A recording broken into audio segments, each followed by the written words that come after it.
So God said to me in 2019, He said to me that there are 6 areas of every woman's life that if she can master them, she will become a wow version of herself. And a healthy woman makes healthy choices. What that means is that if you're a healthy person, chances are you'll make the right choice in marriage, you'll make the right choice in career. When I mean healthy, I don't just mean physically, I mean spiritually, emotionally, mentally. Okay? Most of the crises that I've had to deal with as a counselor are people who are unhealthy. When I say they're unhealthy, they don't have a healthy perception of themselves. So they don't have any value for themselves. So they settle for anything that they're given, even crumbs. So if you do not love yourself, you don't know yourself, you would drink anything that is offered to you. So a man who shouldn't have been worthy of you, you would make him a king in your life, and he will mess up what you've handed over to him. So the 6 areas that I think every woman really needs to look into. First of all, the first one is your womanhood, your identity as a woman. The second thing is your ministry as a woman. What are you called to do? The third thing is your marriage. The fourth thing is the people who speak in your life. Who are your mentors? Who are the people you are mentoring? The fifth one is money. Money. A lot of women make poor choices because they have to stay where the money is. And the last thing is motherhood. So what I'm going to do for you is I'm going to ask you these 6 questions. We're going to talk about them, and then I will let you ask questions that you may have so that I may be able to, deal with specific things. So the first question I'm going to ask you is, who are you?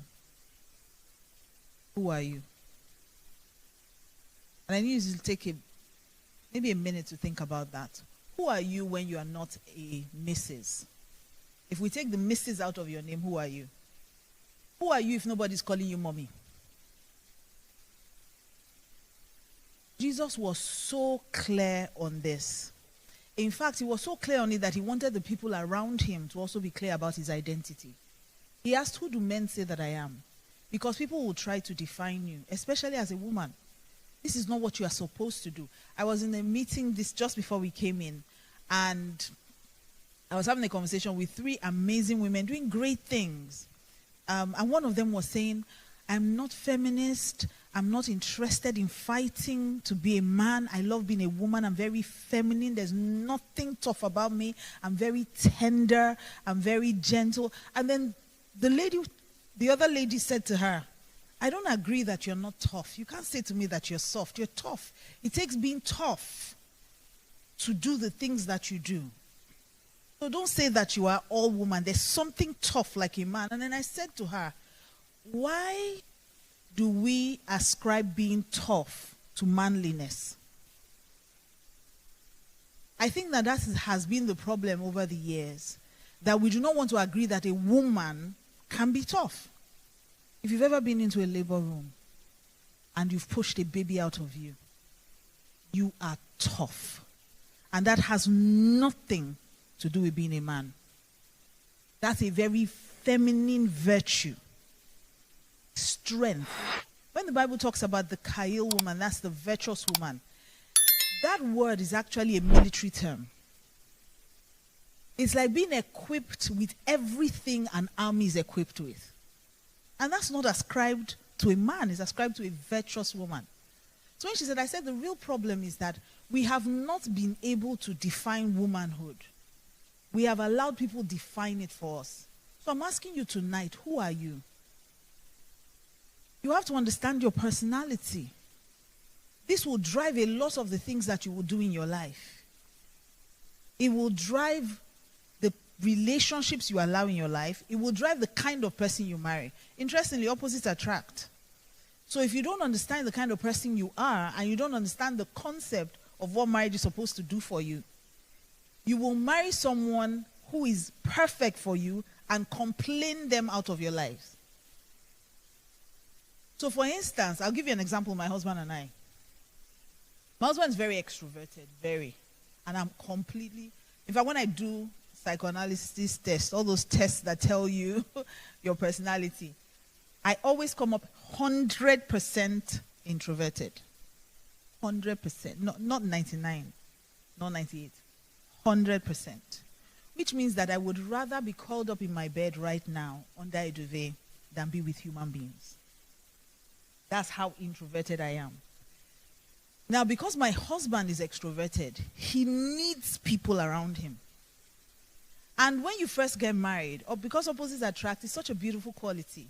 Oh, he likes people. Oh, how is he so comfortable around people? Oh, he's such a talker. Oh, thank God he talks, because I don't really have anything to say. Then a few months after that, opposites start to frustrate. He begins to irritate you. Because why is he so messy? Why is he so talkative? Why can't you just stay indoors? You're literally outside all the time. Why are you so energetic? Can't you rest? Can't you stop? You start with all the can't yous and you start fighting. But you see, if you can survive that season and understand that what God is trying to do is use those weaknesses of you not liking people, and he's bringing your husband's strength of loving people. If you can endure that frustration and move into the next sweet spot, right, where you now begin to exchange. So now, even though originally I was not the kind of person who liked people, now I find myself in situations where I'm among people and I'm actually beginning to enjoy them. I'm enjoying conversations, I'm enjoying relationships, I'm beginning to understand the value of them. Now imagine if I didn't patiently wait through the frustration stages. I'll give you many examples. When I got married, my husband was what we call, because you also have money personalities. Okay? So my husband is what you call a spender. No, my husband is a big spender. Doesn't fall into the category of spender. It's a big spender.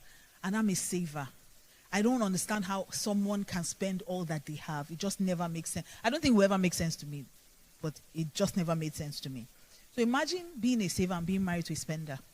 Imagine, I love the fact that he could just, spend money, live large. My husband believes in let's enjoy life. Life is for living. All this saving yourself. What if Jesus comes tomorrow? Who gets the money? And initially, it seemed like a very nice thing until it began to frustrate me. Because from the minute we met, we had a joint account, which was our agreement. All our money would be together. And I'm saving, he's spending. And he's buying unreasonable things. My husband will go out and buy a dog and come back and tell me. And I'll say, okay, you came back with 2 dogs. Why didn't you buy one? Because if one is lonely, you will die. I'm like, that made sense to you? Like, yes.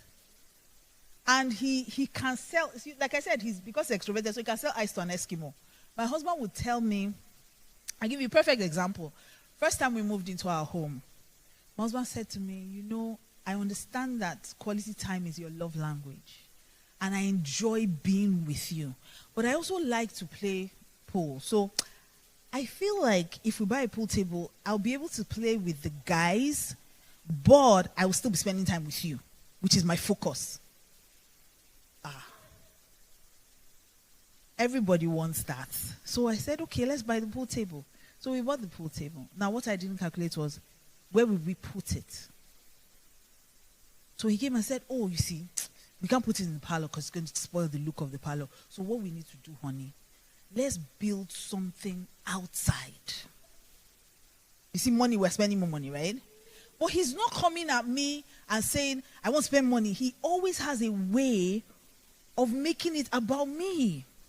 Because, if you really can sell it and I can start going out too. I'm like, no.